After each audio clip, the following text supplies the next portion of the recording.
ప్రేక్షకులందరికీ వార్తా భక్తి ఛానల్కి స్వాగతం. నమస్తే గురూజీ. అఖండ ఐశ్వర్యవతి భవ. అసలు సంక్రాంతి దేనికి ప్రసిద్ధి అంటే పితృదేవతలకు అని చెప్పి ఈ పండుగ అంటారు.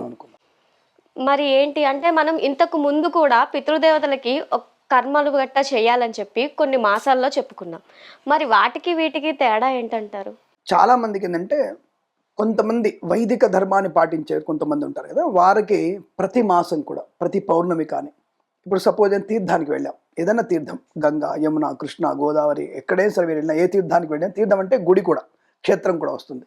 అక్కడ తప్పకుండా మనం పితృదేవతలకి తర్పణాదులు ఇచ్చుకోవాలి, పిండ ప్రదానం చేయాలి. దాన్ని తీర్థ శ్రాద్ధం అంటారు. తీర్థ శ్రాద్ధం అంటే తీర్థ ప్రాంతాలు తప్పకుండా మనం శ్రాద్ధం పెట్టాల్సిందే. ఇది ప్రతి వైదిక ధర్మం పాటించాలి. దానికి తిథి వచ్చిందా, అది వచ్చిందా, ఇది వచ్చిందా అనవసరం. అంటే సంవత్సరంలో మనం 2 సార్లు వెళ్తే 2 సార్లు పెట్టాలి. ఎన్నిసార్లు వెళ్ళినా, ఏ క్షేత్రానికి వెళ్ళినా, ఏ తీర్థానికి వెళ్ళినా తీర్థ శ్రాద్ధం చేయవచ్చు. సూర్య సంక్రమణం ప్రతి మాసంలో సూర్యుడు ఒక రాశిలోకి వెళ్తుంటాడు. ఈ ప్రతి సూర్య సంక్రమణం కూడా మనం పితృదేవతలకి తర్పణాదులు, పిండ ప్రదానాలు చేయాలి, ఖచ్చితంగా చేయాలి. నిత్యము కూడా నిత్య తర్పణ విధి ఉంటుంది. చనిపోయినటువంటి తల్లిదండ్రులకి నిత్య తర్పణ విధి తప్పకుండా వాళ్ళకి ఒక 6 సార్లు నూనెలు పెట్టాలి ప్రతిరోజు.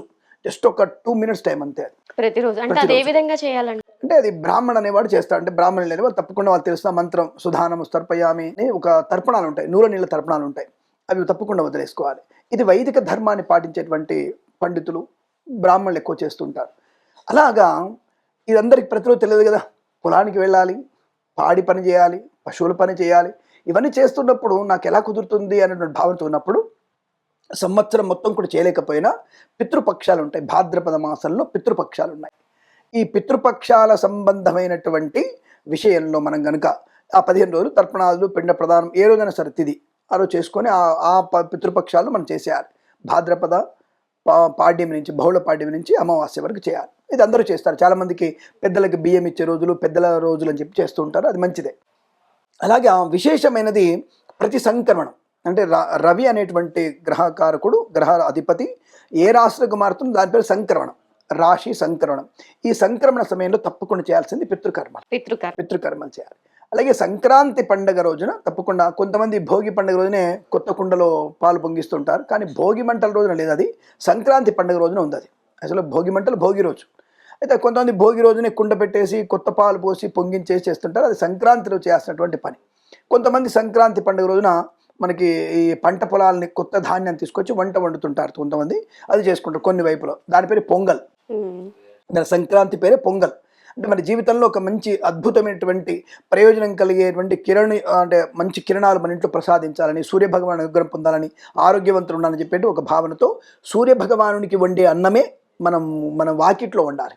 వాకిట్లో వండుతారు. అంటే మనకు బయట కాకుండా కొంచెం గంపౌండ్ వాళ్ళ లోపల మనం వండి ఆయనకి సూర్యుని యొక్క ముందర వండాలి మనం. ఇది ఒక రకమైనటువంటి వైద్య సంబంధమైనది. మాఘమాసంలో కూడా రథసప్తంలో మనం ఇలానే చేస్తూ ఉంటాం.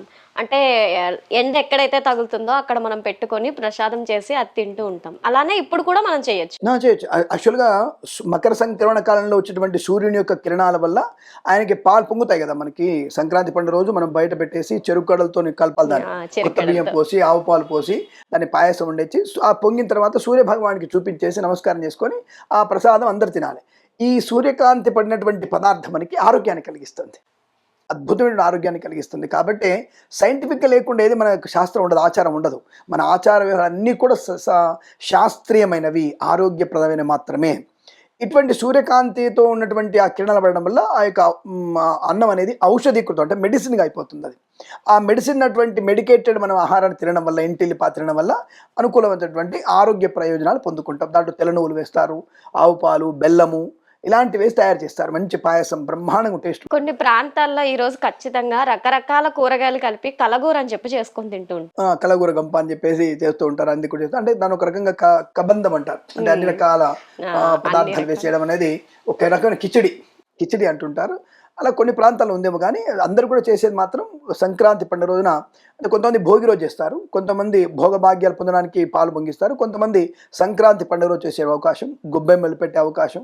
ఇక్కడ గంగిరెద్దుల వాళ్ళు, హరిదాసులు వచ్చినటువంటి వారికి దాన ధర్మాలు చేయడం. సంక్రాంతి అంటే దాన ధర్మాదులు, పుణ్యకర్మలే, నదీ స్నానాలు, పుణ్య పవిత్ర స్నానాలు, ఇదే సంక్రాంతి పండుగ విషయం. ఈరోజు తప్పకుండా మనము ఈ కర్జికాయలు ఉంటాయి, కర్జికాయలు ఇంట్లో చేస్తారు, కర్జికాయలు తినాలి, నువ్వులు బెల్లం తినాలి వాళ్ళ. తర్వాత మనకి అరిసెలు చేస్తారు. తెల్ల నువ్వులు వేసి అరిసెలు చాలా మంచి నెయ్యిలో ముంచి అసలు నెయ్యి కారుతూ ఉంటుంది. చాలా మంది వచ్చేసి డైటింగ్లో ఉన్నామో నెయ్యి తింటే లావు అయిపోతాం, అబద్ధం అంతా కూడా. ఆవు నెయ్యి తిన్న వారికి ఎట్టి పరిస్థితుల్లో మీకు ఎటువంటి లావు అవ్వడం అనేది ఉండదు, ఇంపాసిబుల్. అది ఏదో సినిమాలు చూపించినట్టుగా ఒక చుక్క తినగానే లావు అయిపోయినట్టుగా చూపిస్తారు, అదంతా అబద్ధం. ఆవు నెయ్యి తిన్న వాళ్ళకి నేను మా అమ్మ ఇద్దరం బ్రహ్మాండంగా తింటాం, చాలా బాగా తింటాం నెయ్యి మేము. సో ఆ రోజున మీరు ఈ యొక్క అరిసెల్లో కనుక నెయ్యి కనుక వేసుకోగలిగితే తప్పకుండా మీకు అనుకూలమైన భక్ష్యం అంటే తెల్ల నువ్వులతో ఆ యొక్క అరిసెలు తింటే ఆరోగ్యవంతమైనది. ఇదన్నీ కూడా మనకి లోపల ఉన్నటువంటి అనేక రకాల క్రిముల్ని నాశనం చేస్తుంది, ఎంజైమ్స్ ఆడుకున్నటువంటి అన్బ్యాలెన్స్డ్ సిచ్యువేషన్ని బ్యాలెన్స్డ్ చేస్తుంటుంది. ఇలా అనేక రకాల శుభయోగాలు. కాబట్టి మీరందరూ కూడా ఈరోజు సంక్రాంతి పండుగ రోజున గొబ్బెమ్మల పండుగ, అలాగే ఆడపిల్లకి ఇచ్చేటువంటి వాయనాలు ఇవ్వడం, సంక్రాంతి వాయనాలు ఉంటాయి, పూల వాయనం, వస్తు వాయనాలు, చాట వాయనాలు. అంటే ఈరోజు సంక్రాంతి అనగానే దానము, ధర్మము, పుణ్యకర్మలు, అనేక రకమైనటువంటి అంటే మంచి మంచి పదార్థాలు తినడం. అంతప్ప మాంసం వండుకుందామా, చికెన్ వేసుకుందామా, మటన్ వేసుకుందామా, అవి కోసేద్దామా, ఏ జంతువును కూడా కొయ్యనటువంటి పండగ అంటే మీకు సంక్రాంతి. అసలు పశువుల పూజ ఉంటుంది రేపు కనుమ రోజున. కనుమ రోజున పశువుల పూజ. ఆ రోజే అందరూ చికెన్ మటన్ తింటూ ఉంటారు. అదే కదా, జీవాన్ని మనం చంపే అధికారం లేదు ఈ సమయంలో. ప్రత్యక్షంగా సూర్యనారాయణమూర్తి యొక్క అనుగ్రహాన్ని పొందుకునే ప్రయత్నం. ఈరోజు తినాల్సిన పదార్థాలు కాయగూరలు, తెల్ల నువ్వులు, భక్ష్యము, తీపి పదార్థాలు, పొదుపు పదార్థాలు, ఆవు పాలతో చేసిన పదార్థాలు, స్వీట్ పదార్థాలు ఎంత ఎక్కువ తింటే అంత మంచిది, ఆరోగ్యాన్ని కలిగించేది. తప్ప దీంతో పాటుగా కళ్ళులో అదంచుకుందాం, సారాలో ఇదంచుకుందాం, బ్రాందీలో అది పోసుకొని తిందాం, అర్ధరాత్రి మిడ్ నైట్ కూర్చొని తిందాం మనం అనేది కరెక్ట్ కాదు. జంతికల్లో కూడా ఈ బియ్యపిండి, శనగపిండి వాటిలో నల్ల నువ్వులు వేసి వాము వేస్తారు. ఎక్కువ వాము వేసి తింటుంటే అసలు ఆ నైట్ పూట మీరు ఉదయం, మధ్యాహ్నం, సాయంత్రం తింటూనే ఉంటారు. మళ్ళీ బ్రహ్మాండంగా మధ్యాహ్నం కుంభాలు లాగిస్తూనే ఉంటారు. అంటే తినడం మంచిది. అట్లా మధ్యాహ్నం పూట బాగా తినాలి, శుభ్రంగా తినాలి. అలా తిని మనం అరిగించుకునే శక్తిని పొందుకుంటాం మనం. కాబట్టి ఈ 3 రోజులు చేసేటువంటి తిండి మనకి బ్రహ్మాండ ఔషధీకృతం తప్ప మాంసాహారం ఈ 3 రోజులు మంచిది కాదు అసలుకే. కొత్తలుడు వచ్చాడు కోడిని కోస్తాను, పాతలుడు వచ్చాడు పందిని కోస్తాను అనేది ఇవన్నీ కూడా అది సమంజసం కాదు. అంటేనే పాడి పంటలు, పశు సంపదకి ఒక చిహ్నం. అది మేకలకు పూజ చేస్తారు, ఆవులకు పూజ చేస్తారు, గేదెలకు పూజ చేస్తారు, ఎద్దుకు పూజ చేస్తారు, బసవన్నలు వస్తారు, బసవన్నలకి వాళ్ళు పూజ చేస్తారు, హరిదాస్ వస్తారు, హరిదాసుకి పూజ చేయాలి. అంటే ఈ 3 రోజులు ఏ రోజు వచ్చినా సరే హరిదాసుకి, పశువులకు పూజ చేయాలి. కనుమ రోజు కేవలం పశువుల పండుగ. ఆ బండ్లకి, ఆ ఎడ్ల బండికి, వాళ్ళు చేసిన ట్రాక్టర్లకి పూజలు చేసి వాటి కొమ్ముకి బంగారు తొడుగులు తొడిగి, కాళ్ళకి కడిగి, శుభ్రంగా అవి కడిగి, వాటికి మనం బ్రహ్మాండ స్నానాలు పోయించి, వాటికి ఇష్టమైన పదార్థాలు పెట్టి అనేక రకాల పూజలు చేస్తారు వాళ్ళు. అందుకనే మనకి శాస్త్రంలో అసలు జీవం అనేది చంపడానికి అర్హత లేదు మనకి అటువంటిది. కాబట్టి 3 రోజులు మనం వాటిని పాపం ఆ టైంలో ఉన్న కనీసం అవి ఆనందంగా ఉండి ప్రయత్నించి, మనం మాత్రం కోడి పందాలతో వాటికి విషాలు కట్టి, కత్తులు కట్టి వాటిని చంపేసి, దాన్ని రాత్రికల్లా ఓడిపోగానే దాన్ని ముక్కలు చేసుకొని కరకరకర తినేసి నవ్విలేసి, అంటే వాటి పాపాన్ని మూట కట్టుకుంటున్నట్టేగా. సో కాబట్టి ఇవన్నీ కూడా పనికిరానివి. చెప్తే ఏమంటారంటే ఇవాళ బాపనోడు తింటున్నాడు, కోటోడు తింటున్నాడు కాబట్టి రేటు పెరిగిపోయింది అనేటువంటి పుచ్చి మాటలు కామెంట్ చేసే వ్యక్తులు కూడా ఉంటారు. ఒకటి, ఎవడు తిన్నా సరే అది నాశనమే. బ్రాహ్మణ తిండి ఇంకా మహానాశనం. ఇప్పుడు ఒక ప్రముఖమైనటువంటి స్థానంలో ఉండి తప్పు చేస్తే ప్రతి ఒక్కరు నిన్ను ఫాలో అవుతారుగా. కాబట్టి అలాంటి మనం చేసే ప్రయత్నం చేయకూడదు అనే విషయాన్ని గమనించుకోవాలి. అది విషయం. సో సంక్రాంతి పండుగ అనేది చాలా మంచి పితృదేవతలతో పాటుగా మనము ఔషధీకృతమైన భోజన పదార్థాలు తినేటువంటి మంచి పండుగ. వాయినాలు ఇచ్చుకోవాలి. మనం అనేక ముత్తైదువులకి వాయినాలు ఇచ్చుకునే పండుగ కూడా చెప్పబడుతుంది. చీరలు, సారెలు, ఆడపిల్లలకి, అందరికీ కూడా, పని వాళ్ళకి కూడా ఆ రోజు మనం కానుకలు ఎక్కువ ఇవ్వాలి. చాలా మంది చాలా ప్రదేశాల్లో సాయంత్రం సమయంలో కరెక్ట్ గా సంధ్యా వేళకి ఒక 5:30 ఆ టైంలో పసుపు, కుంకుమ, జాకెట్లు ఇవన్నీ ఇస్తూ ఉంటారు. సువాసన వాయనాలు అంటారు వాటిని. అది మొంటి వాయనాలని, సువాసన వాయనాలని, పుష్ప వాయనాలని, ఇవన్నీ కూడా చాలా ఉన్నాయి. ఒక్కొక్క ప్రాంతాల్లో ఒక్కొక్కటి. శ్రీకాకుళంలో ఒకలాగా, వైజాగ్ ఒకలాగా, గుంటూరు వైపు ఒకలాగా, తెలంగాణలో ఒకలాగా, ఒక్కొక్క సంప్రదాయంలో ఒక సంప్రదాయంగా ఏదైనా సరే ఒకళ్ళకి అనేక రకాల కానుకలు ఇచ్చిపుచ్చుకోవడం అనేది బాగా బ్రహ్మాండం కనబడుతుంది. సంక్రాంతి రోజు చేయాల్సింది ఇవన్నీ కూడా. సంక్రాంతి రోజు పితృల్ని మనం పూజ చేస్తాము అన్నాము. మన పితృలకి అంటే ఆ రోజు కొంతమంది మేము పొత్తర్లు ఇస్తాము అంటారు, కొంతమంది వండి పెడతారు. అంటే ఏంటి ఇలా? అంటే వండి పెట్టేది అనేది బ్రాహ్మణుడు మంత్రోక్తంగా చేసినట్టు. అంటే పిండ ప్రదానం ఏముంటుంది ఆ రోజు? పిండ ప్రదానం ఉంటుంది కానీ కేవలం ఆముఖ శ్రాద్ధం ఉంటుంది దాన్ని. అంటే పిండ బ్రాహ్మణుడు వచ్చి భోక్తలు చేసేది ఉండదు. అంటే మా బ్రాహ్మణులలో భోక్తలు ఉంటుంది, దాన్ని కూర్చొని భోజనం చేయాలి. పిండాలు పెడుతున్నప్పుడు అక్కడ భోజనాలు చేయాల్సిన అవసరం లేదు. నువ్వు తర్పణాదులు, పిండాదులు చేసుకుంటారు. కనీసం తర్పణం ఇవ్వాలి. క్షేత్రానికి వెళ్ళి తర్పణం వదులుకుంటే చాలు. అంతకు మించి పెద్ద అంటే పితృతర్పణం చేసుకోవడానికి అర్థం. వీలైతే పిండ ప్రదానం కూడా చేయవచ్చు, వీలైతే చేయొచ్చును. కానీ అక్కడ భోక్తలు భోజనం చేయకపోలేదు, స్వయం పాకం అయిపోవచ్చు. అంటే కాయగూరలు, పప్పు, ఉప్పు లాంటివి ఎవరికైనా సరే ఎవరైనా ఇచ్చుకునేటువంటి ప్రయత్నం చేస్తే చాలా మంచి విశేషం. ముఖ్యంగా ఏ రోజు అంటే ఏ టైంలో ఇవ్వాలని అడిగితే మీరు నిజంగా చెప్పాలంటే భోజనం చేయకుండా ఉండాలి మీరు. ఎందుకంటే సంక్రమణం మనకి 14వ తేదీ మనకి 3 నుంచి 6 మధ్యలో ఉంది కాబట్టి ఆ సమయంలో కాబట్టి సంక్రమణ స్నానం అంటారు దాన్ని, ఉత్తరాయణ పుణ్యకాల సంక్రమణ స్నానం. సో 3 to 4 14th రోజు, ఐ రిపీట్ మళ్ళీ 14th January 2026 రోజున మీరు మకర సంక్రమణ స్నానం మధ్యాహ్నం 3 నుంచి సాయంకాలం 6 మధ్యలో చేసుకుంటే ఆ సమయం వరకు మనం నక్తం ఉండాలి తర్పణాలు పెట్టుకోవాలంటే. సరే భార్య ఉండలేదు, సరే భార్య భర్త ఇద్దరు తర్పణాలు ఉండాలి, పిల్లలు సరే తినవచ్చు, వాళ్ళకేం సంబంధం లేదు తినవచ్చు. వాళ్ళు ఎవరైతే తర్పణాలు ఇవ్వాలనుకుంటున్నారో వాళ్ళు మాకు తప్పకుండా నక్తము ఉండాలి. మరి ఆ సరిదాకా ఉంటారంటే ఉండాలి, అదే కదా పితృదేవతలకు ఇచ్చేటువంటి రుణాన్ని తీర్చుకునేటువంటి అదృష్టం అదే కదా. సంవత్సరంలో 6 గంటలు ఉపవాసం ఉండలేవా, పాలు తాగు, కాసేపు పాలు తాగు, కాసేపు కాఫీ తాగు, నో ప్రాబ్లం. తర్పణం ఇచ్చిన తర్వాత హాయిగా నువ్వు సాయంత్రం ఇంటికి వెళ్ళి మళ్ళీ భోజనం చేయవచ్చు. కాబట్టి ఆ 3 to 6 మధ్యలో మీరు స్నానం చేసి ఆ సమయంలోనే మీరు పుత్రాలు అంటారు, వాటిని పుత్రలు ఇస్తారంటారు. సో స్వయం పాకలు అలాంటివి ఇచ్చుకుంటే ఇంకా విశేషం మనకి. లేదు ఇంటి పట్టునే ఉన్నామండి, చెప్పడు స్నానం చేసి గంగే చెమునే కృష్ణే గోదావరి సరస్వతి నర్మదే సింధు కావేరి జలేశ్వరి సన్నిధి కూర అనుకుంటూ చెప్పండి నీళ్ళు పోసుకొని శుభ్రంగా మంచి బయట వాకిట్లో కూర్చొని హాయిగా తర్పణం వదిలిపెట్టుకొని ఆ సమయంలోనే ఇంటి పక్కన వాడికో బ్రాహ్మణుడికో ఇంకొకళ్ళకో దాన్ని తప్పకుండా మనం స్వయం పాక దానం కూడా చేసుకుంటే విష్ణుమూర్తి అనుగ్రహాన్ని పొందుకోవచ్చు, సాక్షాత్తుగా శ్రీమన్నారాయణ అనుగ్రహాన్ని పొందుకోవచ్చు. అలాగే ఈ సమయంలో మాత్రం పితృదేవతలను పూజించేటప్పుడు బట్టలు పెడతారు. అవును, అంటే మిగతా సమయాల్లో మనం ఎప్పుడు వస్త్రాలకు అంత ఇంపార్టెన్స్ ఇవ్వం, బట్ ఈ సమయంలో మాత్రం ఇస్తాం. అంటే వస్త్రంలో అనేకమైనటువంటి లక్ష్మీప్రదమైనది, వస్త్రంలో అనేకమైన లక్ష్మీదేవి ఆవాహించి ఉంటుంది కాబట్టి అటువంటి వస్త్రం ఇవ్వడం వల్ల అవతల పుచ్చుకున్న వాళ్ళకి లక్ష్మీప్రదం, ఇచ్చిన వాళ్ళకి కూడా లక్ష్మీప్రదమైనటువంటి భావనతో వస్త్రద్వయం అంటే 2 జంట వస్త్రాలు ఇచ్చి, అంటే ఆడపిల్లకైతే చీర జాకెట్ పెట్టడం, మగవాళ్ళకైతే ధోతి కండువ ఇవ్వడం లాంటివి ఏర్పాటు చేస్తారు. అంటే వస్త్రద్వయం ఇచ్చేయడం వల్ల కూడా మంచి లక్ష్మీదేవి అనుగ్రహాన్ని పొందుకోవచ్చు, సమస్త పాపకర్మల విముక్తి కూడా పొందుకోవచ్చు. అలాగే అంచున్నటువంటి ధోతి వారు, అంచున్నటువంటి చీర మాత్రమే కాదు, అంచు లేనటువంటి వాటి ఇవ్వకూడదు, అసలు ఇవ్వకూడదు. నలుపు రంగు పెట్టకూడదు, శుభప్రదం కాదు, నలుపు కలగకూడదు, ఇలా ఈ రంగులు అయితే పెట్టాలి అని రకరకాల ఊహలు ఉంటాయి. భగవంతుడు సృష్టించినవి సప్తవర్ణాలు, సప్తవర్ణాలు నలుపు కూడా ఉంది. సో కాబట్టి ఇవ్వకూడదని ఎక్కడ లేదండి, ధరించకూడదు. కొన్ని రాశుల వారికి అది సరిపడదు. ఇప్పుడు శని అష్టమ రాశి ఉంది అనుకోండి, సపోజ్ కర్కాటక రాశి వారికి శని అష్టమ రాశి అవుతుంది, మరి సింహరాశి వారికి అష్టమ రాశి అవుతుంది. కాబట్టి ఆ 2 రాశుల వారు కొద్దిగా దాన్ని వేసుకోవడం వల్ల నెగిటివ్ వస్తున్నటువంటి భావన ఎక్కువగా ఉంటుంది. అది జాతకంలోకి వెళ్ళాలి. మళ్ళీ మనం ఆ పంచమ స్థానం ఎలా ఉంది, అష్టమ స్థానం ఎలా ఉంది దాన్ని చూడవచ్చు మనం. కాబట్టి అది వేరు. కాబట్టి సప్తవర్ణాలు మనం దానం ఇస్తున్నప్పుడు ఏదే దాని ఇవ్వచ్చు. తీసుకునే వాళ్ళు చూసేవా నాకు శనిదానం ఇచ్చాడు అనుకోకుండానికి నలుపు ఇవ్వకండి, పోయినా ఉంది. తీసుకోవడం వల్ల నష్టం లేదు, ఇవ్వడం వల్ల నష్టం లేదు. ఆ విషయం అది దానంగా ఇవ్వట్లేదు, వాళ్ళ పితృదేవుల అనుగ్రహం కొరకు వాళ్ళు ఇస్తున్నారు, వాళ్ళు కానుక ఇస్తున్నారు, తీసుకోవద్దు, దానికి ఎటువంటి ఇబ్బంది అయితే లేదు. శని ఏమి ఎంబడబడాడు. శనేశ్వర స్వామి గురించి చెప్తా అనిపించింది. చాలా మంది మనం ఇప్పుడు ఈ సంక్రాంతి వంటకాల్లో ఊర్లో అయితే ఖచ్చితంగా నువ్వులేస్తారు, అంటే నువ్వులేసి వండుతారు, అది ఒక సాంప్రదాయం, అది అంతే. కానీ ఈ మధ్య కాలంలో ఏమవుతుందంటే నువ్వులేసిన వండినవి ఎవరైనా ఇస్తుంటే తీసుకోవట్లేదు. అది బుద్ధి లేనటువంటి వ్యక్తులు చేసేటువంటి పని. ఆ యొక్క తిలలతో చేసిన పదార్థం తినడం వల్ల, అంటే అలా కానుకై తినచ్చు, దానికి ఎటువంటి ఇబ్బంది లేదు, మీరు తప్పకుండా తీసుకోవచ్చు. నల్లనూలు వేరు, నల్లనూలు వేరు, తెల్లనూలు వేస్తారు, దానికి ఎటువంటి దోషం లేదు. ఆ తిన్నా ఎవరిని ఇచ్చినా ప్రసాదంగా స్వీకరించినా మనకి ఎటువంటి దోషం లేదు, హాయిగా తినవచ్చు. శనేశ్వరుడికి అనుగ్రహాన్ని పొందుకోవచ్చు, లక్ష్మీదేవి అనుగ్రహాన్ని పొందుకోవచ్చు. శుభ్రంగా మన చేతిలోకి తీసుకోవచ్చు. వాళ్ళు ఇచ్చిన వాళ్ళు తప్ప పైన ఇచ్చిన దానంగా వాళ్ళు ఇచ్చే భావన వాళ్ళకున్న, మన దానం కాదు ప్రసాదంగా భావించి మనం శుభ్రంగా తినవచ్చు. దానికి ఎటువంటి దోషం లేదు, శనేశ్వరుడికి దానికి ఎటువంటి సంబంధం లేదు. మీరు హాయిగా ప్రసాదాలు తినవచ్చును, ఆనందంగా ఉండవచ్చు. ఇప్పుడు పాయసం ఉంది, ఆవు పాలతో పాయసం, దానిలో వేస్తారు. మరి గొబ్బెమ్మల తాలూకా ప్రాముఖ్యత ఏంటి?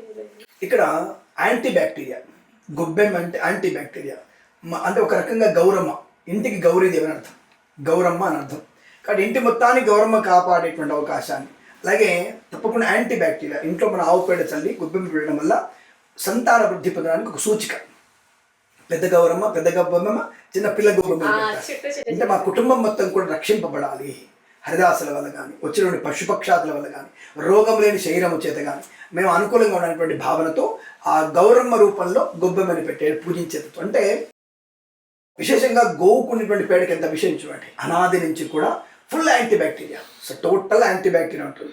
సరే సైన్స్లో నిరూపించబడలేదు, అది పడలేదు ఇది పడలేదన్నా, మేము యజ్ఞాలు యాగాలు చేస్తున్నప్పుడు పంచగవ్య ప్రాసన ఉంటుంది. అంటే పంచగవ్య ప్రాసన తప్పకుండా అందులో ఆవు పేడ వేయాల్సిందే, ఆవు పాలు వేయాల్సిందే, ఆవు నెయ్యి వేయాల్సిందే, ఆవు మూత్రం వేయాల్సిందే, ఇలా 5 రకాల పదార్థాలు వేసి ఆవు వేసి దాన్ని చిలుకొని మంత్రాలతో చిలుకుతాం మేము.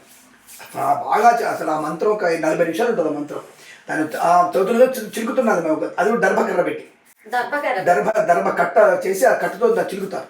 చిలికిన తర్వాత దాంట్లో తప్పకుండా మేము ముందు బ్రాహ్మణులు తీసుకోవాలి. దాన్ని బ్రాహ్మణ గోమూత్రము గోవు పేడ అంటే పదార్థ పంచగవ్య ప్రాసన అంటారు దాన్ని. అది మేము తాగి మాకున్నటువంటి యజ్ఞంలో పాల్పొంది ప్రతి ఒక్కరు కూడా మేము ఇవ్వాలి.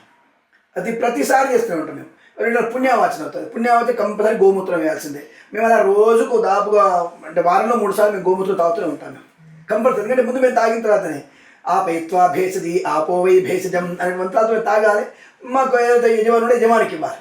కాబట్టి ఇదే ఎంత ఆరోగ్యాన్ని ఇస్తుంది, తప్పకుండా మంచి ఆరోగ్యాన్ని కలిగించే అవకాశం. కానీ ఇటువంటివన్నీ మనకి ఔషధీకృతమైనవే తప్ప ఇంకోటి కాదు. కాబట్టి ఆ ఆవు పేడతో చేసిన గొబ్బెమ్మ కూడా ఇంటికి యాంటీ బ్యాక్టీరియా కలిగించే అవకాశం, కుటుంబాన్ని బాగా చూడమని చెప్పడానికి గౌరమ్మగా అక్కడ అలంకరింపజేసుకుని దాని కూడా పూజ చేస్తారు. రేవు పూలు పెడతారు, పువ్వు పెడతారు. అదే ఇప్పుడు అందరూ చామంతి పూలు బంతి పూలు పెడుతున్నారు.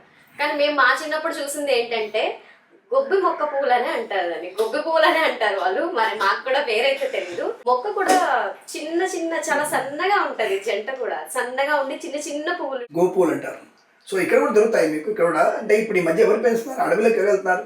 ఈ అడవికి వెళ్ళినప్పుడు తెచ్చుకుంటారు రేగు పళ్ళు, ఈ గోవు పూలు ఇవన్నీ తెచ్చుకుంటారు వాళ్ళు. అలాగే మనకి గోవు పువ్వులే పెట్టడానికి ఏమైనా రీజన్ ఏం అవి అంటే ఆవు పేడ ఇదంతా సైంటిఫిక్, అంటే సైంటిఫిక్ రీజన్ అంతే. ఆ పూలు ఎవరు పాడరు కాబట్టి అప్పుడు దొరుకుతాయి కదా. రేవుపల్లికి వెళ్తారు వీళ్ళు, రేవుపల్లి తెంపుకో అక్కడ పూలు కనపెడతాయి, తెచ్చుకొని పెడతారు. గోబెమ్మ పూలని పెడతారు వాళ్ళు. అంటే తల పెట్టుకోవడానికి అనుకూలంగా ఉండవు అవి, తల పెట్టుకున్నట్టు ఉండవు కాబట్టి కానీ అక్కడ పెడతారు. వాటికి పెట్టేసి దండం పెట్టుకొని ఆ చుట్టూ ప్రదక్షిణ చేస్తారు. కొంతమంది అక్కడే కూర్చొని ఆడుతుంటారు కొంతమంది. అంటే ఇక్కడ ఉద్దేశం ఏంటంటే ఆ రోజు మొత్తం కూడా వాకిట్లో ఉంటారు అందరు కూడా. ముగ్గురు చూస్తడం, ముగ్గురు చూడడానికో, ముగ్గురు వేయడానికో, పిల్లలు దొరడానికో, పిల్లలు అక్కడే కాఫీ తాగుతారు, అక్కడ టీ తాగుతుంటారు, అక్కడే అన్నీ అక్కడే చేస్తుంటారు వాళ్ళు. మ్యాక్సిమం ఇటు జంతికలు తింటుంటారు, పిల్లలు కూడా కింద పడి తీసుకొని తింటుంటారు. అక్కడ అంటే పిల్లలందరూ కూడా అక్కడ సమిష్టి ఒక మీటింగ్ పెట్టుకుంటారు. అంటే ఎవరు పనులు చేసుకుంటూనే మీటింగ్ పెడతారు. అంటే ఇక్కడ ఆ గోపేడతో చేసినటువంటి ప్రతి పని కూడా మనకి ఆరోగ్యాన్ని కలిగిస్తుంటుంది. ఆ మట్టి ఆవు పేడతో చేసిన ఆరోగ్యం బ్రహ్మణ ఆరోగ్యాన్ని కలిగిస్తుంది. ఆ రోజున తప్పకుండా మనము సూర్యుని ప్రీతి కొరకు మనం హోమం కూడా చేసుకోవాలి. అర్క హోమం అంటారు దాన్ని. అంటే తెల్ల జిల్లేడు మొక్కలతో అది ఆ సమిధలతో ఈ సంక్రాంతి రోజు కనుక మనం తప్పకుండా సూర్యహోమం చేసుకోగలిగితే కూడా విశేషమైనటువంటి ఇంట్లో చేసుకోవాలి. బ్రహ్మాండంగా చాలా అద్భుతంగా ఉంటుంది సూర్యహోమం. చాలా మంచి అంటే సౌర మంత్రాలు ఉంటాయి. సౌర మంత్రాలు, ఆ సౌర మంత్రాలతో హోమం చేసుకుంటే చాలా బ్రహ్మాండమైనటువంటి యశస్సు లక్ష్మీప్రదంగా ఉంటుంది, ఆరోగ్యం కూడా బాగా ఉంటుంది. ఇది విశేషం. మరి గురూజీ మరుసటి రోజు అందరూ రథం ముగ్గు వేస్తారు. ఏంటి ఆ రథం ముగ్గు అంటే మేము కూడా చిన్నప్పుడు చూస్తూ ఉండేవాళ్ళం. ఎలా ఉంటదంటే పక్కింటి నుంచి పక్కింటికి అందరూ రథం ముగ్గులు వేసి ఒకేసారి తాడని చెప్పి అందరు ముగ్గులకి కలిపి ఒక పెద్ద తాడు వేస్తారు. వైకుంఠమూర్తిని మన ఇంటికి పిలవడం, వైకుంఠ నారాయణుని మన ఇంటికి పిలిపించుకునేటువంటి తత్వం కోసం ఆయనకి రథం ముగ్గు ప్రతి ఇంట్లో వేస్తుంటారు. సంక్రాంతి ముగ్గులో రథం ముగ్గు ఉంటుంది. సో ఈ వేసాడు ఏంటంటే ఆయన రథం వేసి ఆయన తీసుకొస్తున్నాం మన ఇంట్లో అన్నట్టు భావనతో ఆ రథం ముగ్గు వేయడం అంటే విష్ణుమూర్తిని ఆహ్వానించడమే, ఇంకోటి లేదు. కనుమ రోజు కూడా వేస్తారు. అంటే ఆయన మళ్ళీ వైకుంఠానికి సాగనప్పుడు ఇలా 2 రకాల ముగ్గులు వేసారు. ఇటు ఉంటుంది. సంక్రాంతి రోజు ఇటు ఉంటుంది, ఇంటి వైపు ఉంటుంది, అందరు ఇళ్ళ వైపు ఉంటుంది. ఆయన తోకలు మళ్ళీ అందరు కలిస్తే కదా ఎవరింటికి వాళ్ళ తోకలు మళ్ళీ ఉంటాయి వేరే. పోతున్న మాత్రం ఆ తోకలు ఇంటికి కట్ అయిపోయి కంటిన్యూ ఉంటుంది అది. సో కాబట్టి ఇదంతా కూడా వైకుంఠ శ్రీమన్నారాయణుని మన ఇంటికి ఆహ్వానిస్తున్నాం, స్వామివారి అనుగ్రహాన్ని పొందుకునేటువంటి భావనతో రథం ముగ్గు వేస్తుంటారు. అనాదిగా ఉన్నటువంటి విషయం. అంటే మనకి కృష్ణుడు పాదాలు వేస్తుంటారు ఇళ్లలో, కృష్ణాష్టమి రోజున లోపలికి వేస్తుంటారు పాదాలు. బట్ అటువంటివి ఇదే మనకు సాక్షాత్ కృష్ణమూర్తిని రమ్మంటున్నట్టుగా ఇక్కడ వైకుంఠనాథుని రమ్మన్నట్టుగా ముగ్గులు వేస్తుంటారు. రథం ముగ్గు వేయడం విశిష్టత. ఓకే గురూజీ, సంక్రాంతి ఏ విధంగా జరుపుకోవాలి, అలాగే మనం సంక్రాంతి రోజు తినే ఫుడ్ లో ఆ సైంటిఫిక్ రీజన్ ఏంటి అనేది కూడా ఎంతో చక్కగా ఎక్స్ప్లెయిన్ చేశారు. Thank you. శుభం. అఖండ ఐశ్వర్యం వస్తూ ఆనందిస్తూ అందరికీ సంక్రాంతి శుభాకాంక్షలతో.